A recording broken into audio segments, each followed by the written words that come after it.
আবু দারদা রাদিয়াল্লাহু আনহু থেকে বর্ণিত, নবী সাল্লাল্লাহু আলাইহি ওয়াসাল্লাম বলেছেন, মা মিন শাইইন আথকালু ফিল মিজানি মিন হুসনিল খুলুক। মিজানের পাল্লায় সচ্চরিত্রের চেয়ে অধিক ভারী আর কিছুই নেই।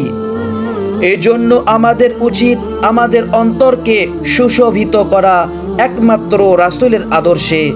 যেভাবে বিশ্বনবী মুহাম্মদ সাল্লাল্লাহু আলাইহি ওয়াসাল্লাম এর আদর্শে আদর্শিত হয়েছিলেন, সেই সময়ে তার সাহাবীগণ, তার সাথীগণ তাদের অনুকরণ করা, আমাদের চক্ষুকে হেফাজত করা, দুই চোয়ালের মাঝখানটার হেফাজত করা, দুই উরুর মাঝখানটার হেফাজত করা, হাত পা মুখ সকল অঙ্গ প্রত্যঙ্গের হেফাজতের জন্য আল্লাহর নিকট আশ্রয় চাওয়া।